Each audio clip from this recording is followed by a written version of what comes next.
আসসালামু আলাইকুম রহমতুল্লাহ। আমার নাম মোহাম্মদ নাসির উদ্দিন, আমার বাড়ি গাছুয়া। আমি প্রাইমারি স্কুল শেষ করে কাটগুল মাদ্রাসায় ভর্তি হই, যতটুকু ভর্তি হওয়া যায় ওখান থেকে।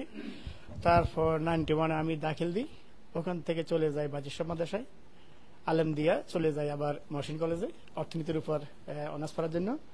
96-এ চলে আসি এখানে। তারপর 96-7-এ যাই আমি ইসলামিয়া কলেজ থেকে ডিগ্রি পরীক্ষা দিই। তো এতটুকু পর্যন্ত, বাকিটা আপনাদের সাথে আছি ইনশাল্লাহ। 96। আসসালামু আলাইকুম রহমতুল্লাহ। সম্মানিত উপস্থিতি, আমার প্রাণপ্রিয় মাদ্রাসার প্রাক্তন ছাত্র বৃন্দ, আসলে কথাটা সব আসে গেছে এখানে। আর সব সাইতে গুছিয়ে সুন্দর করে আমাদের শিক্ষক, সম্মানিত শিক্ষক প্রফেসর সাহেব উনি যা বলছেন বা শেষ উপসংহার দিয়ে যা বলবেন সেটা আমাদের জন্য আমরা মানতে হবে। তো একটি কথা হলো, আমি 2 বছর আগে দেশে গেছিলাম।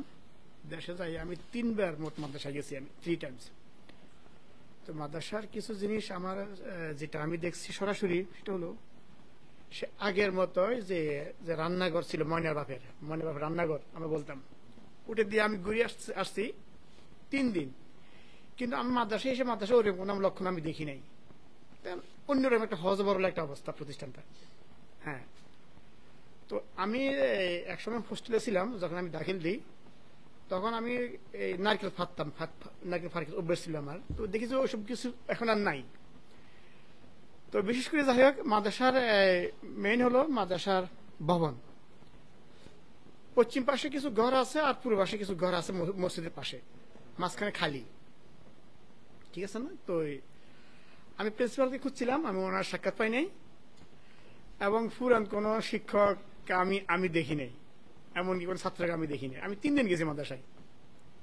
আমি গেছি বলতে এই জন্য, মাদ্রাসার গেটটা আমি করে দেওয়ার কথা ছিল। হ্যাঁ, তো সেই হিসাবে আমি একটু যোগাযোগ করার জন্য গেছিলাম। কিন্তু মাদ্রাসা অবস্থা থেকে আমি বুঝলাম যে একজন উলঙ্গ বা উদাম বা যার গায়ে পোশাক নাই, তাকে যদি মালা যদি দেওয়া হয় যেমন দেখাবে, ঠিক মাদ্রাসা যদি আমি একটা গেট করে দিই সেম দেখাবে। যেখানে কোনো ঘর নেই, ভবন নেই, কিছু নেই, গেট দিয়ে কি হবে? কিছু হবে না। তাই আমি এটা থেকে আমি সরে গেছি। হ্যাঁ, কিন্তু এর আগে এখন যিনি আছেন প্রিন্সিপাল, তার আগে ছিলেন যারা ছিলেন, কিন্তু যখন বেলায়েত সাহেব ছিলেন আমাদের শিক্ষক, উনি প্রায় যোগাযোগ করতেন আমাদের সাথে। হ্যাঁ, আমাদের সাথে বলতে আমেরিকা এবং দুবাই মিলে যারা আছে অন্যান্য কান্ট্রিগুলোর মধ্যে উনি একটা যোগাযোগ করতেন এবং একটা অ্যামাউন্ট যাইতো মাদ্রাসার জন্য, উনি এটা কাজে লাগাতেন।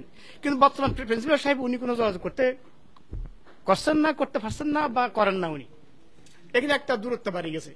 হ্যাঁ, যার কারণে মাদ্রাসা ক্রমান্বয়ে সমস্যার দিকে যাচ্ছে।